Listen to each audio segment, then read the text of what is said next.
This is Midwest Moxie, a show about our region's visionary founders and the experiences that shape them. I'm your host, Kathleen Gallagher, Executive Director of Five Lakes Institute. Ramses Alcaide studied engineering at University of Washington and dreamed about developing smart prosthetics for people like his uncle, who'd lost both legs in an accident. But during graduate school at University of Michigan, Ramses came up with an even more impactful idea.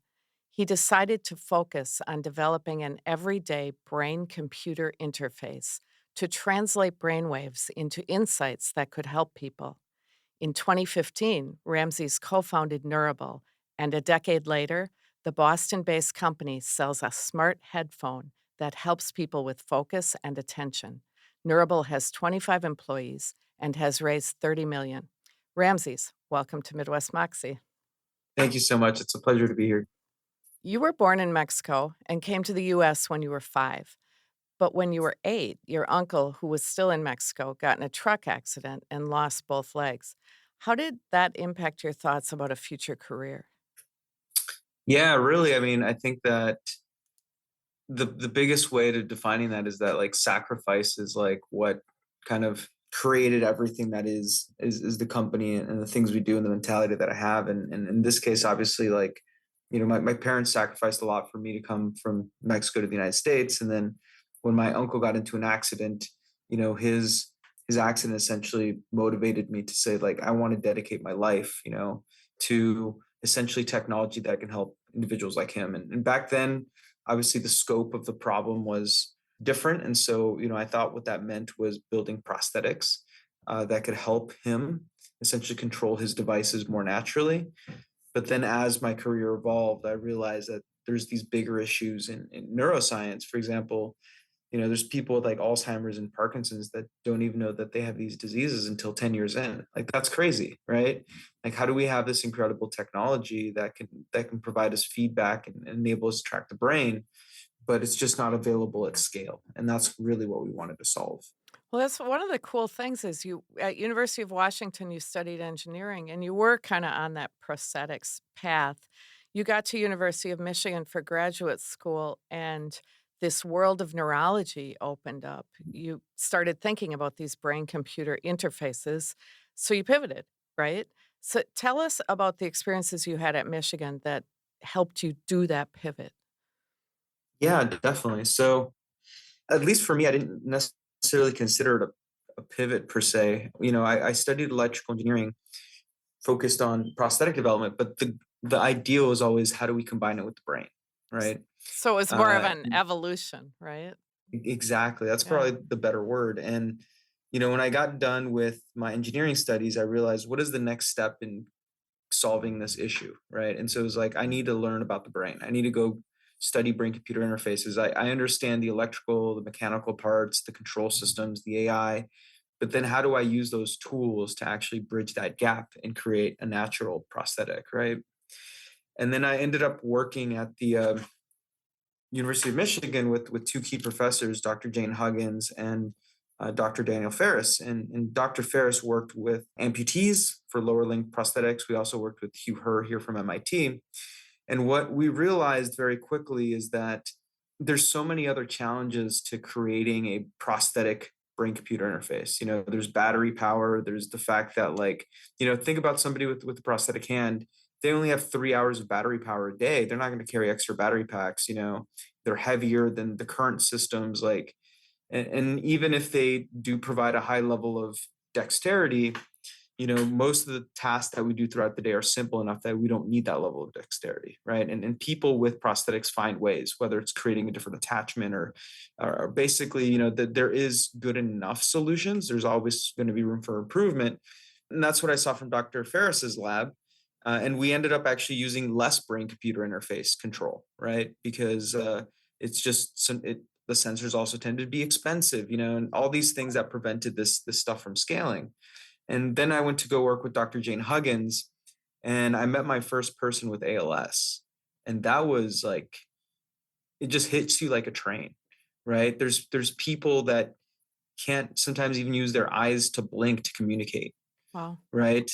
There's I also worked with children with cerebral palsy, and it's so painful to know that some of these children are actually cognitively there, like they can think at the same level as anybody else, but they don't get access to the right healthcare treatments just because they don't have the ability to respond to cognitive assessment exams, right? And so they just think, oh, this person doesn't have a cognitive ability, so we're not going to give them treatment.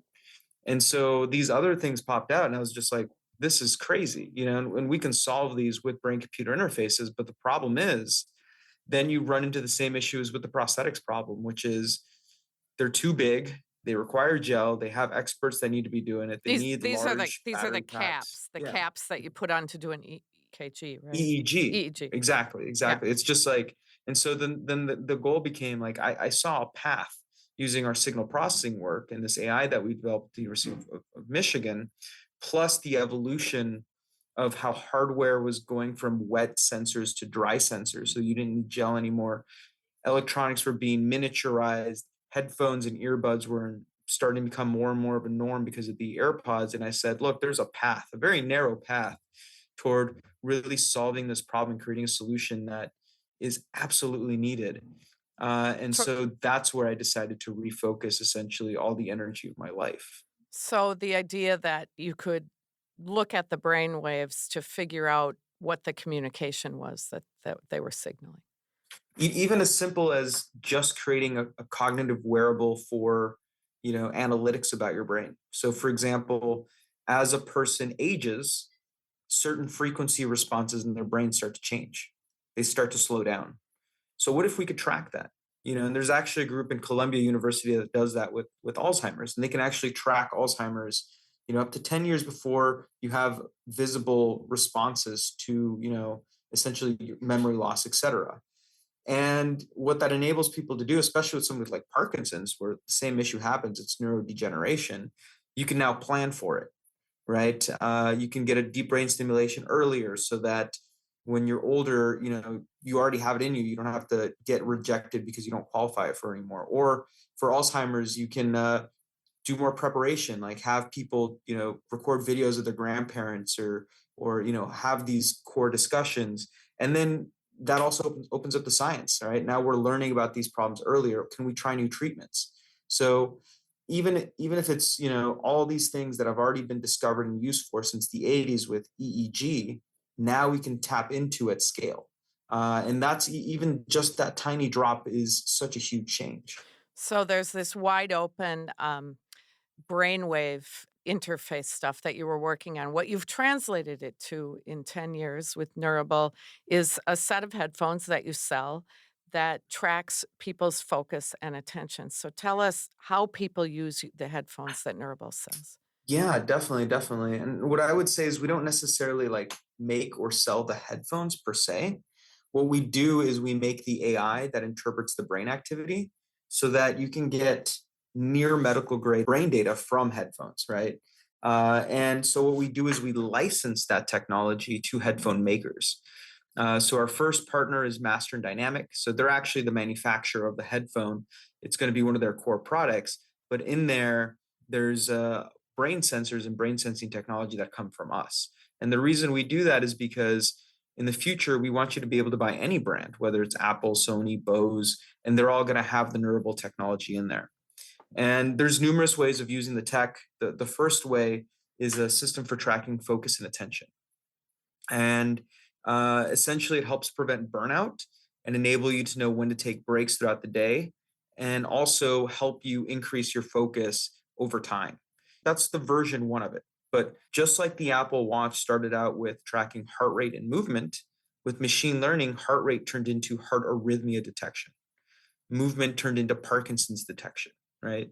And so you can imagine our technology starting with focus and burnout prevention, but then evolving to Alzheimer's tracking, ADHD identification. We're actually working on a traumatic brain injury implementation with the government, for example. So there's so many things that you can do with EEG, but now it's available at a scale, billions of people instead of, just laboratories, that enables this machine learning to happen that can really unlock so many avenues of brain health that we haven't been able to access.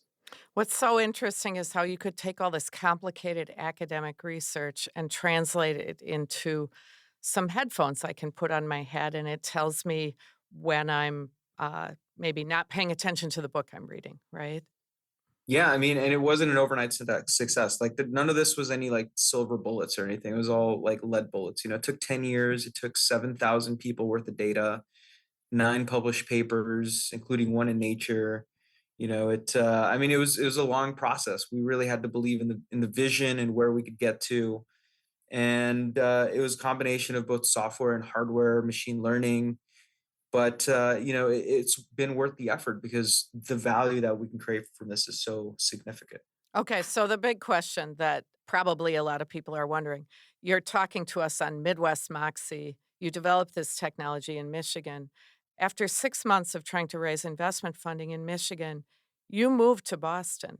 Why did you feel you had to move this company to Boston with such great research and such great potential? No, and you're totally right. Like the research is there. Like University of Michigan is an incredible place. Ann Arbor is amazing. We didn't have the intention to move, right? We went to the Rice Business Plan competition, which is the most prestigious business plan competition in the world. We got a lead investor, which is incredibly hard to do. Like that's the thing that basically determines whether you're going to get funding or not. And normally, once you have a lead investor, like getting everybody else on board is super easy. And this is a great lead investor too. And we started fundraising, like you said, in over 6 months in Michigan, and we couldn't get anybody to write a check. There was one group that said, like, we'll write a 50K check, which is, to be honest, pretty insulting. You know what I'm saying? Like, we're trying to raise $2 million, and it's a fund that has billions of dollars. It's a ton of billionaires, and they want to write a 50K check. And it's just like it just wasn't happening. And so we were like, all right, we need to move outside of University of Michigan. It was some advice that we got from our advisor. So we're like, all right, cool. Let's go to Boston for a week. We had a mentor here that was lining up meetings for us. We'll essentially raise for a week, do it as practice, and then go to San Francisco. And we went to Boston, and in 2 days we had $2 million. Wow. Right? Yeah, and like Boston is considered like conservative compared to California. Where does that leave Michigan, right? We could at most get a 50K check. But part of the deal was that we had to move to Boston for at least a year. And see, that's really smart of the VC because they know people are going to buy houses, they're going to have kids. Like after that, like you're stuck, like you're there, right? And I mean, Boston's an amazing place. I'm not complaining at all. It's fantastic. But there are benefits to Michigan too. Lower cost of living. The city itself is really beautiful, very safe, better for families, things like that.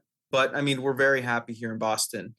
Things are changing, which is great. Like, a lot of the work that especially Michael Sarathakis is doing in Michigan is starting to change that momentum. The Go Blue Fund is a really big change. I see that the government is starting to step up as well too in Michigan. But there's so much potential there for that location being one of the best entrepreneurial places in the United States. And so I'm really excited to see that momentum happening. And hopefully it'll transition from not just having one of the best programs for entrepreneurships, but also being one of the best locations for entrepreneurs. Well, the next time we have a meeting about upping our entrepreneurial ecosystem in the Midwest, you're going to have to be a keynote speaker. And in the meantime, as we're planning it, we'll wear our Neurable powered headphones to keep our focus. Love it. We'll do that. Thank you so much for taking the time to tell your story, and look forward to seeing how you grow. For sure. Thank you so much, Kathleen. It was a pleasure. You can read more about today's guest by visiting wuwm.com. Don't forget, you can listen to the show as a podcast if you'd like to take us on the go. Just search for Midwest Moxie wherever you get your podcasts. I'm your host, Kathleen Gallagher. Midwest Moxie was created by executive producer Audrey Nowakowski and me. Today's episode was produced by Audrey Nowakowski and engineered by WUWM's Jason Reevy. Join us next Sunday at 7 p.m. to hear from more visionary Midwestern founders building innovative companies. That's right here on 89.7, Milwaukee's NPR.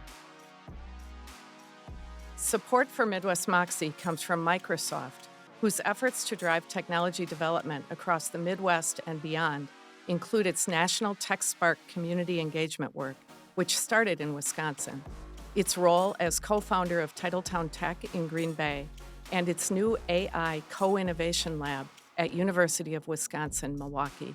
More information is available at Microsoft.com. And from Quarles and Brady LLP, a multidisciplinary Am Law 200 firm with approximately 550 attorneys who support large and small businesses, from Fortune 500 companies to startups and entrepreneurs across the country. More at Quarles.com.